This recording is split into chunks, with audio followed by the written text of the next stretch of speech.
Olá, boa tarde. Quarta-feira de cinzas, dia 6 de março de 2019. Assim como a segunda e a terça, hoje não é feriado nacional. Mas a data pode ser facultativa em vários municípios brasileiros. A quarta-feira de cinzas é o primeiro dia da quaresma no calendário cristão.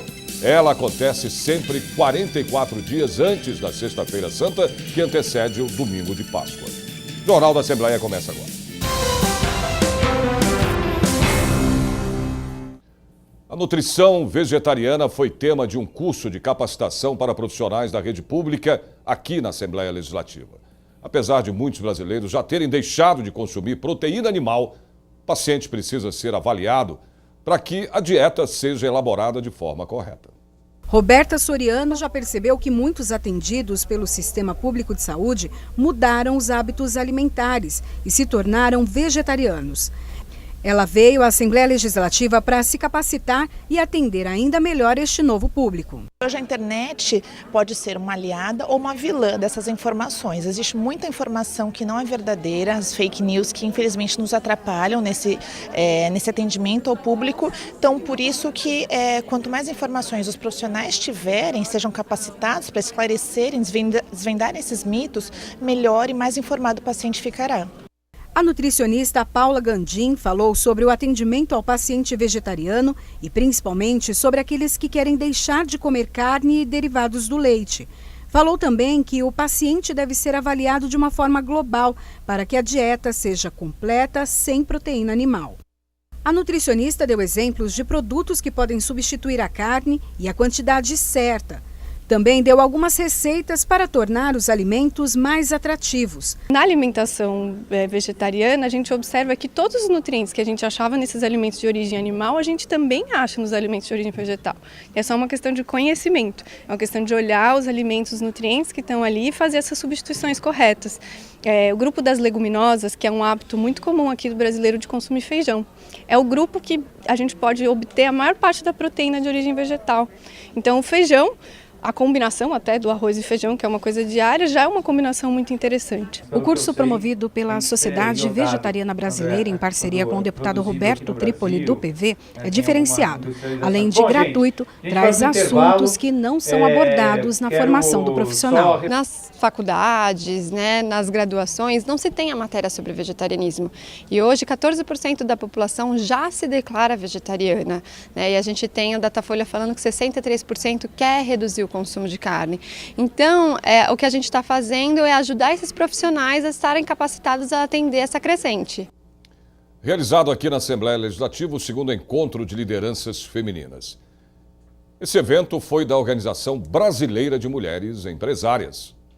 A OBME, como é chamada, é ligada à F100, uma organização internacional que viabiliza o contato entre empresárias do mundo inteiro há mais de 70 anos. Hoje, a associação está em mais de 120 países nos 5 continentes. São mais 5 milhões de associadas.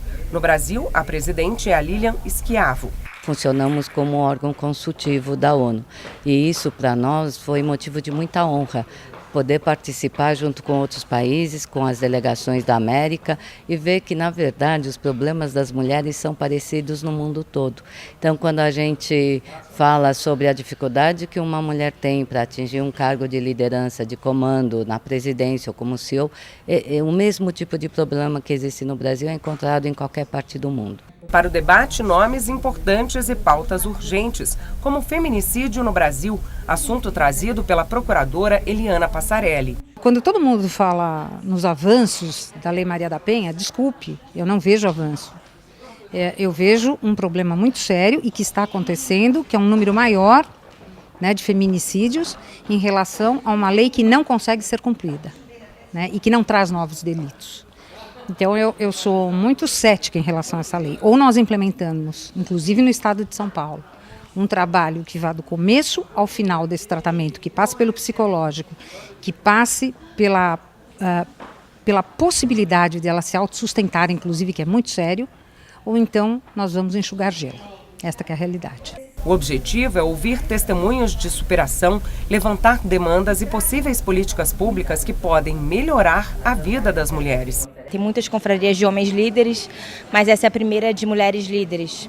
Hoje nós somos mais de 250 empresárias, fundadoras de empresas, algumas jornalistas, artistas que são empresárias também, e a gente debate um tema feminino a cada 45 dias. A Alessandra, campeã brasileira de basquete, veio para dizer que tudo é possível e contar um pouco do trabalho que faz com meninas que são empoderadas através do esporte. Eu não falo só perante o esporte, eu falo da educação, eu falo da saúde, eu falo do empoderamento feminino, eu falo que elas têm que acreditar nelas, elas têm que buscar o espaço, não adianta só, não, porque não aconteceu isso, não aconteceu aquilo. E hoje os jovens de hoje pensam que a vida é muito fácil e o esporte já demanda isso, né? Que não é todo dia que você ganha, mas você tem que lutar por um mundo melhor. Em muitas escolas da rede privada de São Paulo, os pais podem acompanhar as atividades dos filhos pela internet. O projeto de lei de autoria da deputada Rita Passos, do PSD, quer que essa tecnologia seja adotada em todas as creches da rede estadual de São Paulo. Veja agora na reportagem da Érica Rezende. Elas estão por toda parte. Quase tudo é gravado e monitorado hoje em dia. São Paulo é a cidade brasileira com maior número de câmeras de segurança. A estimativa é que existam hoje 1,5 milhão de equipamentos vigiando a capital paulista. A maioria está dentro de prédios residenciais e comerciais. Assim como nas ruas, nesta escola, tudo é monitorado. São 32 câmeras espalhadas desde a área de lazer até as salas de aula. O monitor na recepção mostra as principais áreas gravadas: brinquedoteca, berçário, salas de aula, até mesmo setores que não têm crianças. Os pais podem acessar as imagens pela internet com uma senha individual. O diretor conta que o projeto começou há 15 anos, em uma época em que a internet não funcionava bem. As mulheres hoje trabalham em horário comercial normal e querem acompanhar o dia do filho. E em segundo lugar, porque a grande maioria das nossas crianças são bebês e não se comunicam. Então é normal que a criança chegue em casa e a mãe queira saber como foi o dia dela, o que ela fez, como foi o banho, como ela se comporta com os amigos. E essa foi a intenção inicial que a gente teve e o esforço inicial foi dedicado a isso, a dar tranquilidade para as mães. Um projeto de lei em discussão na Assembleia Legislativa torna obrigatório a instalação de câmeras em asilos, creches públicas e particulares. O projeto 601 de 2018 é da deputada Rita Passos, do PSD. Anne concorda com o projeto. Sempre que tem saudades do filho, ela acessa as câmeras da escola pela internet e consegue ver Heitor, de apenas 8 meses, que passa o dia em um berçário. Ele vira uma ferramenta de auxílio. A criança está doente, ou ele teve uma febre, tomou uma vacina, então você sempre dá uma olhada na câmera para ver se ele está bem. Mas você vê que isso ajuda, isso te dá uma confiança na escola. Hoje é o maior foco, eu acho. O que é importante para você é a segurança? A segurança e eu saber que eu vou ter acesso para poder ver meu filho, né? Então eu tenho acesso ao horário que ele está na escola, ele fica período integral. Então o período que ele está na escola eu consigo acessar. As mães usam muito o horário do almoço no trabalho para ficar no celular assistindo, né? Mas elas acompanham o dia das crianças. Muitas vezes a criança é diferente na escola de como ela é em casa. Então ela vê aquela relação de afeto que a criança tem com a professora, com os amigos, vê que a criança se alimenta bem, que a criança brinca de forma saudável. Então isso traz uma tranquilidade para a mãe que em nenhuma outra forma de comunicação a gente conseguiria compensar. Por melhor que seja a agenda ou o contato pessoal informando, não tem nada como a imagem. Seminário debate causas de endividamento da população. Voltamos já já.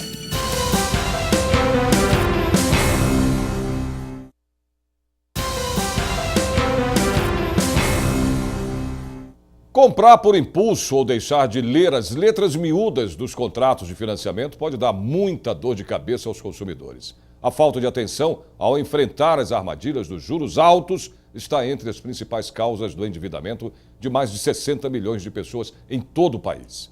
Estes foram alguns dos temas debatidos no seminário que aconteceu aqui na Assembleia Legislativa. E a reportagem é da Carla Francisco.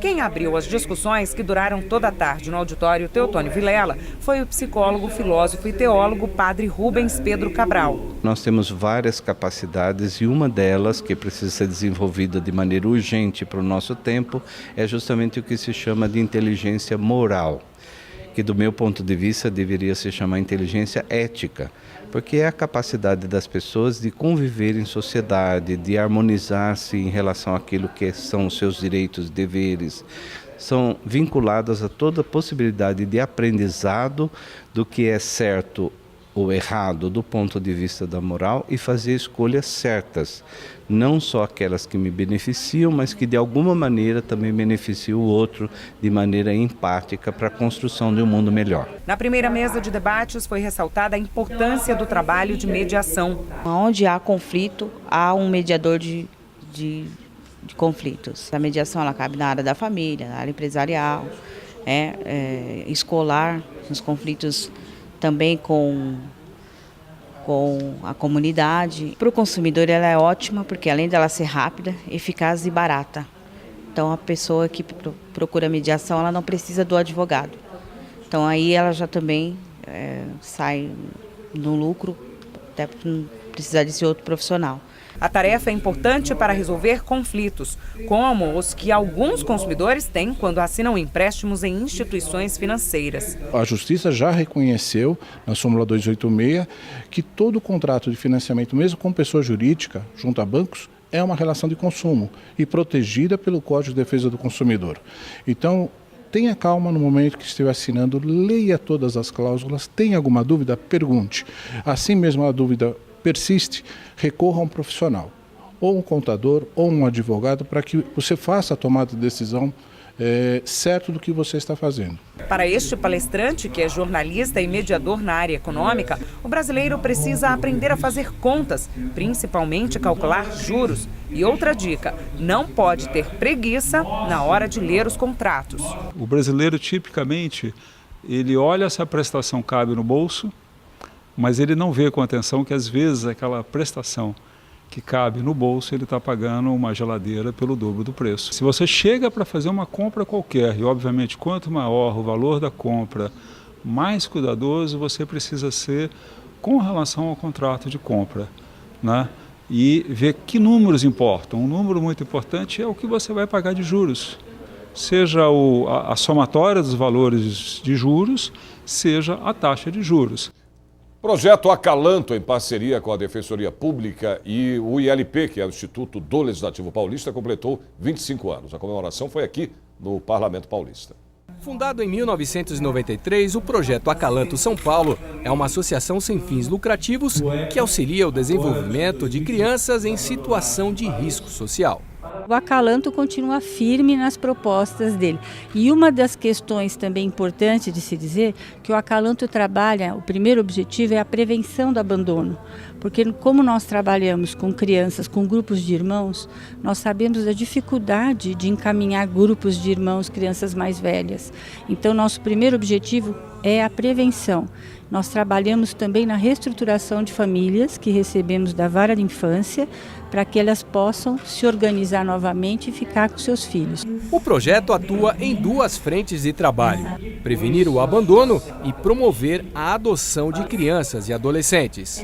Nós oferecemos a eles, além da cesta básica, além de um apoio material, vamos dizer assim, também todo o suporte necessário para que eles melhorem as condições de vida, que eles estabeleçam vínculos entre os membros da família e possam assim caminhar, né? É engenheiro mecânico, pai de 11 filhos, sendo 8 adotivos, Paulo Sérgio, um dos homenageados e fundador da instituição, se inspirou na própria história de vida para promover uma melhor qualidade de vida às crianças. Foi e está sendo uma experiência de vida, né? Que a partir do ponto que eu tive a oportunidade de construir o meu projeto de vida como cidadão, como ser humano, pelas vias da adoção, isso me permitiu também fazer um projeto familiar. Transformação é você enxergar numa criança a possibilidade de ela ser seu filho, né? Eu acho que esse é o primeiro passo. O segundo passo é que você transforma esse cidadão numa pessoa com direitos, porque ela tem direito a viver em família, ela tem direito a ser feliz, ela tem direito a estudo, a saúde, e você transforma uma situação de vulnerabilidade numa situação de sucesso. O brasileiro é, por natureza, criativo e aproveitar essa capacidade ajuda a melhorar a qualidade de vida. O deputado Rogério Nogueira, do Democratas, criou um projeto de lei que pretende incluir o ensino do empreendedorismo nas escolas da rede pública de São Paulo.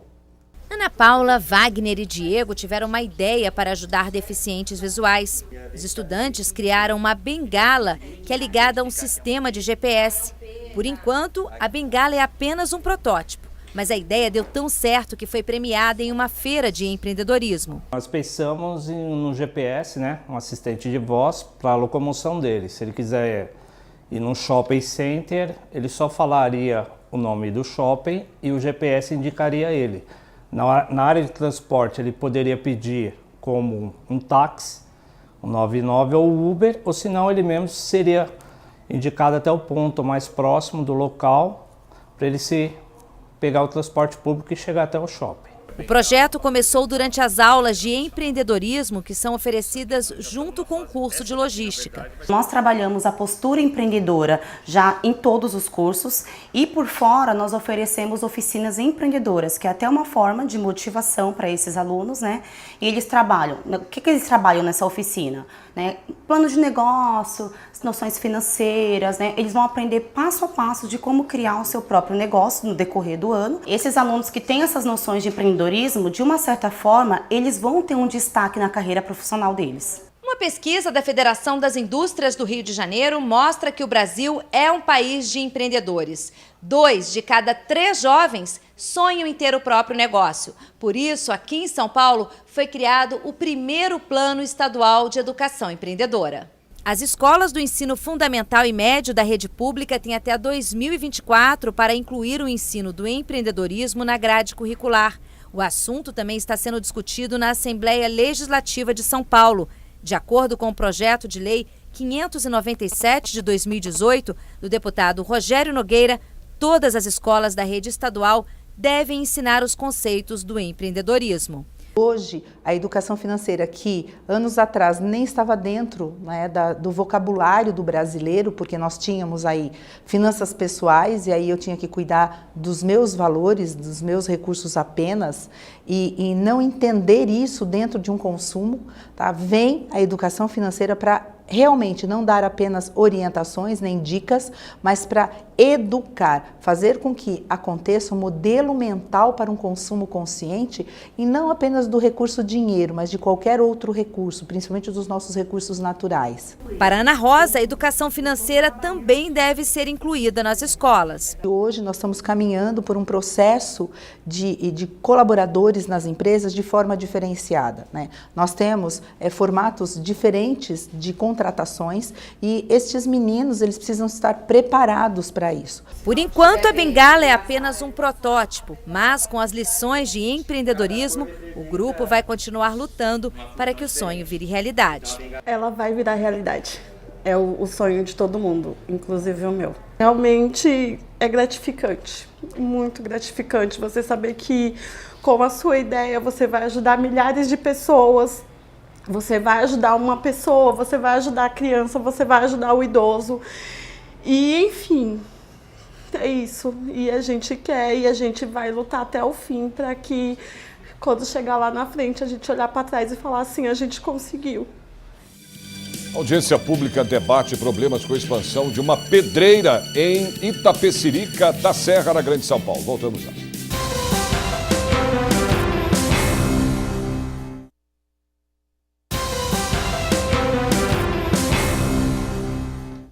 A expansão de uma pedreira que explora granito na cidade de Itapecerica da Serra, na Grande São Paulo, foi tema de uma audiência pública aqui na Assembleia Legislativa. Os moradores querem barrar a obra. Veja agora na reportagem de Jeremias Gomes. No evento, entidades exibiram um vídeo informando os impactos ambientais que a expansão da pedreira pode causar. Explorada pela empresa Votorantim Cimentos, ela está localizada no bairro de Itacoaciara. A proposta apresentada pela empresa no EIA-RIMA, o Estudo de Impacto Ambiental, é ampliar a exploração a uma área equivalente a cerca de 19 campos de futebol. Essa área onde a pedreira pretende expandir a sua atividade, ela está dentro de uma área de mata praticamente intocada, né? Mata nativa. É a área mais bem preservada da cidade. Só lembrando que Itapecerica é uma área 100% de mananciais, né? Então você tem um risco de supressão da vegetação, hoje você tem um sério risco de influência sobre as nascentes, inclusive nós temos informações de que a área ali ao redor, ela tem as nascentes do Rio São Lourenço, que hoje são um importante, né, meio de fornecimento de água para a Grande São Paulo. Você tem um risco sério para a fauna. De acordo com o representante da CETESB, o órgão fiscalizador e licenciador do Estado que analisa o EIA-RIMA, a Votorantim pretende ampliar a área explorada na pedreira, passando de 27 para 46 hectares. A compensação estimada neste caso seria de um replantio de árvores de 51 hectares. Na última informação complementar, a Votorantim já apresentou uma proposta de compensação florestal pela supressão de vegetação, né? Contemplando já os critérios da atual legislação vigente do Estado de São Paulo, que é a Resolução ICMA 07 de 2017. Então eles já apresentaram essa proposta e que está sendo analisada ainda. A Votorantim enviou um ofício informando que não participaria da audiência pública, pois já participou de audiência realizada em dezembro de 2017 e que o processo de licitação está sendo acompanhado pela CETESB. Para o presidente da Associação dos Professores de Direito Ambiental, Guilherme José Figueiredo, a ampliação da pedreira pode ter impacto negativo também para as finanças públicas. O meu temor no âmbito da defesa dos cofres públicos é que a liberação da atividade minerária nessa região vai causar uma degradação em todo o entorno. Isso vai ter uma repercussão econômica, além da ecológica, que eu deixo para outras pessoas falarem, mas a repercussão econômica certamente vai ser muito grave, porque as propriedades lá, elas têm um patrimônio, né, e elas vão perder esse patrimônio. A Assembleia Legislativa foi palco de um encontro de mulheres que debateram a participação feminina na política do país. A repórter Carla Francisco acompanhou. O encontro foi no plenário José Bonifácio. O enfoque é para os caminhos percorridos e a percorrer rumo à equidade de gênero. Fabiana, que abriu os trabalhos, é fundadora do movimento Mulheres com Direito. Lançamos esse movimento, o Mulheres com Direito, e lançamos uma campanha, o Não Queremos Ser Plateia, porque estávamos cansadas de sermos assessoras, secretárias, estarmos nos bastidores, mas não termos os nossos nomes com a devida visibilidade. E entendemos que ter mulheres em cargo de liderança, tanto no mundo político quanto no mundo jurídico, é uma maneira de estimular cada vez mais mulheres a quererem atuar nessa área e a quererem ascender também a esse local de fala, a esse poder decisório que é tão necessário para o nosso gênero. Na programação, 2 painéis. O primeiro traz a importância da participação feminina na política. A mediadora foi Roberta Moreno. O Brasil é um país muito desigual, olhando para a questão da representatividade da mulher na política. Para você ter uma ideia, nós estamos atrás do Afeganistão. Então, no Afeganistão tem mais de 22% de mulheres no Congresso e nós temos hoje 11% de mulheres no Congresso. A democracia é um espaço onde as pessoas precisam levar os temas, pautarem os temas. Então, por isso, a presença das mulheres traz essa legitimidade, traz essa força para trazer e discutir temas de violência e, enfim, todos os temas relacionados à questão da mulher. O segundo painel é mais provocativo. Trata dos desafios enfrentados pelas candidaturas femininas. O empoderamento, ele passa pela informação. Então, nós acreditamos na informação para a formação dessas novas lideranças femininas. E isso requer o trabalho conjunto de inúmeras entidades e tanto dos poderes público quanto privado. O Brasil tem mais de 50 milhões de motoristas e quase todos carregam um telefone celular. Quando o aparelho toca, o que você faz? Não atende? Para o carro e atende? Ou atende com o carro em movimento? Segundo a Associação Brasileira de Medicina de Tráfego, o uso de celular ao volante é a terceira maior causa de fatalidades no trânsito. E os números, olha, são impressionantes. O uso do celular aumenta em 400% o risco de sofrer um acidente. Já foi multado alguma vez usando o celular? Já foi pego usando o celular? Recebeu alguma multa pelo uso do celular enquanto dirige? Sim, porque os guardas estão sempre escondidos. Nunca foi. Exceção, hein? Não. Nunca? Nunca foi. Eu só mexo quando estou no cliente. Não fala no telefone? Não falo no telefone. Já foi multado alguma vez Já. pelo uso? Já? Já. E aí?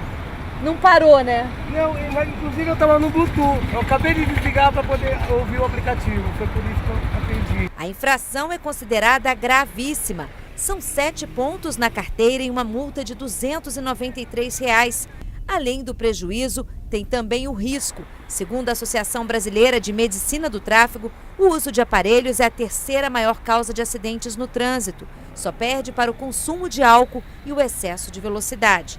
Ao todo, são cerca de 150 mortes por dia e quase 54 mil por ano no país. Falta de atenção total, muda de faixa sem dar seta, tem muito. Especialistas fizeram um teste que mostra que ao usar o celular por apenas 5 segundos em uma velocidade de 60 km por hora, é o mesmo que andar 83 metros sem enxergar nada.